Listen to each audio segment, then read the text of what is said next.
la Cour de justice de la République, qui avait été saisie par 9 plaintes à propos de la gestion de la fameuse crise sanitaire, eh bien, avait jugé recevable ces plaintes et a engagé une information judiciaire contre les incriminés, en particulier ceux qui étaient aux manettes au gouvernement à l'époque, à savoir un certain Édouard Philippe, Premier ministre, et une dénommée Agnès Buzyn, qui était ministre de la Santé. La dénommée Agnès Buzyn, elle, s'est vue signifier sa mise en examen dès le mois de septembre 2021.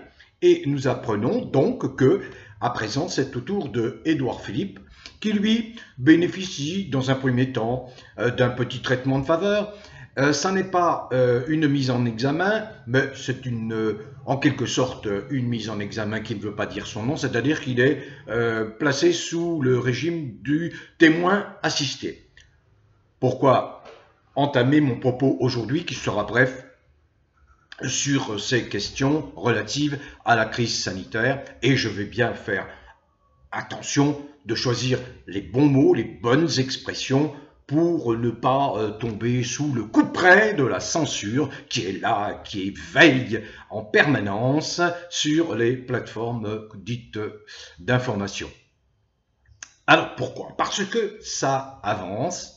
Mon propos est parfois mal interprété par certains, mais je comprends parce que on vit dans un tel climat de morosité, d'abattement, que dire ce qui se passe, c'est-à-dire relater la réalité, eh bien, comporte effectivement ce risque de vous décourager. Mais la réalité, il faut la décrire telle qu'elle est et non pas inventer des choses qui n'existent pas, c'est-à-dire sombrer dans les sornettes pour vous masquer cette vérité et vous maintenir dans l'enfumage qui, cet enfumage, est la spécialité du menteur patenté, le psychopathe pervers, narcissique, déviant Macron, qui est de plus en plus en difficulté en dépit des apparences, parce que l'affaire Brichel bouge.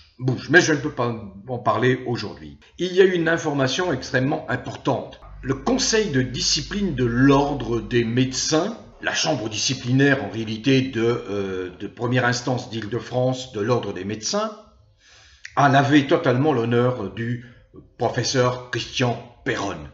Professeur Christian Perronne qui, avec d'autres sommités médicales, comme le professeur Raoult, ont émis beaucoup de réserves s'agissant de cette crise dite sanitaire, surtout de sa gestion et en particulier de son instrumentalisation par Macron, qui n'a toujours qu'une obsession, se maintenir au pouvoir. Alors je n'entre pas dans le détail des attendus de cette chambre disciplinaire. Sachez simplement qu'il faut retenir que la chambre disciplinaire a considéré que le professeur Perronne, contrairement à ce que ceux qui l'ont mis en cause lui reprochaient, au regard de sa qualité d'infectiologue internationalement reconnu, avait l'obligation de s'exprimer dans le domaine qui relève de sa compétence durant cette crise sanitaire. C'est un camouflet cinglant contre tous ses pairs, ceux qui l'ont mis en cause, notamment certains qui, il y a quelques mois, ont commencé à retourner leur veste. Je pense à ce professeur Delfrécy qui a présidé le soi-disant conseil scientifique mis en place par Macron pour imposer la ségrégation, l'apartheid contre les Français, pour imposer l'état d'urgence, pour imposer le confinement, pour imposer tout un ensemble de mesures qui n'avaient en réalité rien à voir avec une crise dite sanitaire, mais qui a toujours l'objectif d'asservir les Français. Et il y a toujours ces moutons de Panurge qui sont ravis qu'on les menotte, qu'on les enferme. Donc une grande information, parce que on voit bien que Delfrécy a senti le vent venir, qu'il a retourné sa veste, et Delfrécy a carrément mis en cause le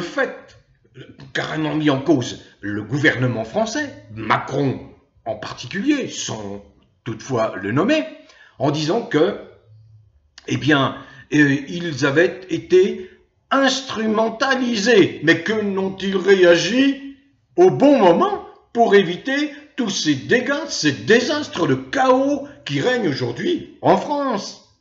Et on veut nous faire maintenant avaler, Macron, bien sûr, quand je dis on, hein, généralement on dit qu'on est un con. Non, Macron veut nous faire avaler des restrictions au nom d'une économie de guerre. Mais nous n'avons pas à subir les effets d'une guerre qui ne nous concerne absolument pas. Les Français ne sont pas en état de guerre. Aucune déclaration de guerre n'a été faite à aucun pays en Europe, encore moins contre la Russie. Et devons-nous, nous sacrifier pour maintenir en place un fou déviant, Zelensky, qui est défendu, soutenu en Ukraine par des néo-nazis, par des nazis. Nous avons des témoignages. Moi, j'ai vu des vidéos absolument horribles, terribles, de gens qui sont attrapés par ces néo-nazis.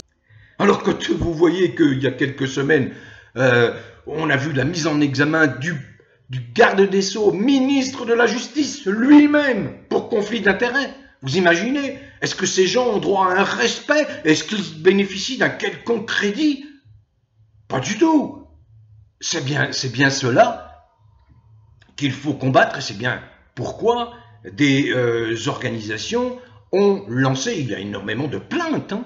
Il y a une plainte qui a été lancée pour crime contre l'humanité devant une juridiction française contre Macron. Enfin bref, les plaintes se multiplient. J'oublie Alexis Colère, le secrétaire général de l'Élysée, le pantoufleur, vous voyez, également conflit d'intérêts, mis en examen.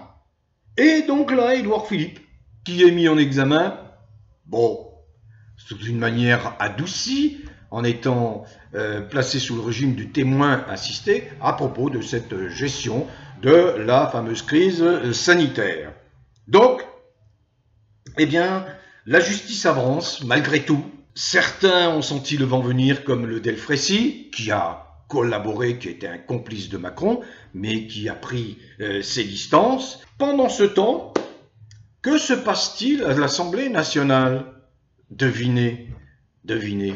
Eh bien, à l'Assemblée nationale, les oppositions guignols, fantoches, le Rassemblement national, la NUP, avancent leurs petites armes en bois, leurs petites épées en bois. Oh, on va vous faire mal, on va vous déposer une motion de censure. Ah oui, bravo les gars, bien. Mais à l'arrivée, que se passe-t-il? Vous avez 150 députés à la NUP, vous en avez 90 au Rassemblement national.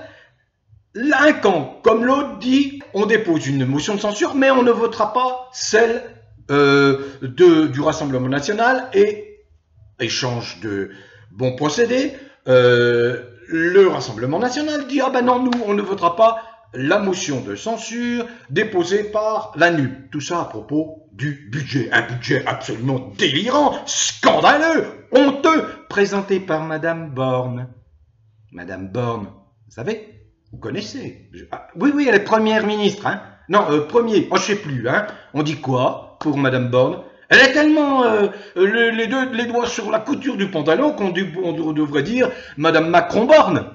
C'est Macron qui dirige, c'est le psychopathe, le fasciste. Alors il s'amuse parce qu'il a réussi à diviser ces gens-là. Savez-vous pourquoi il se comporte comme cela? Parce que je vous expliquais dans une autre vidéo, c'est la cupidité qui reprend, c'est l'avidité, c'est l'appât du gain. La preuve, c'est que plutôt que de s'unir pour renverser, pour engager une procédure de destitution contre le Macron, un cynique, hein, bon, on ne décrit plus le personnage, hein, ils ont augmenté leurs indemnités parlementaires de 250 € par mois.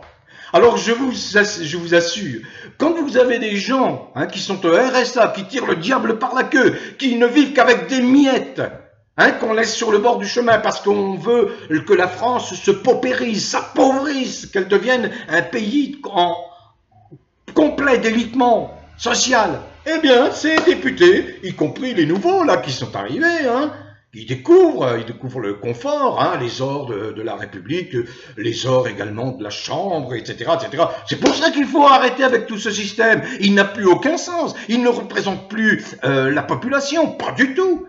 C'est pour ça qu'il ne faut plus rien attendre, y compris de ceux pour qui vous pouviez avoir de la sympathie. Non, ils marchent dans la combine, ils sont dans le système. La preuve, ils viennent de s'augmenter de 250 € par mois leurs indemnités. Si c'est pas vous se foutre de votre gueule, si c'est pas se foutre de notre gueule, comprenez-le. Voilà, petite vidéo d'humeur aussi, hein, prenez mon humeur telle qu'elle est, il est inutile de prendre des gants, mes propos ne sont pas injurieux ni diffamatoires, ils sont le reflet de ce que vous ressentez, vous les gens de bon sens. C'est quelque chose qui est absolument inacceptable. La liberté est inhérente à la nature humaine. Vous êtes des gens libres, vous devez vous exprimer librement, et quand ça va pas, quand on nuit à votre bien-être, à votre existence, eh bien vous devez ouvrir votre gueule. Sinon vous êtes des esclaves et vous n'avez pas à vous plaindre de votre sort. Sinon, eh bien, vous êtes ce que j'appelle des moutons de Panurge. Très heureux de leur ressort, très heureux de se faire injecter un peu de tout et n'importe quoi. Bon vent à tous. Prenez soin de vous, continuez à cultiver le bien-être qui est un rempart extraordinairement puissant contre les malfaisants, notamment ceux Macron et tous les complices de Macron. Tous les complices de Macron. Prenez soin de vous, portez-vous bien, bon vent à tous.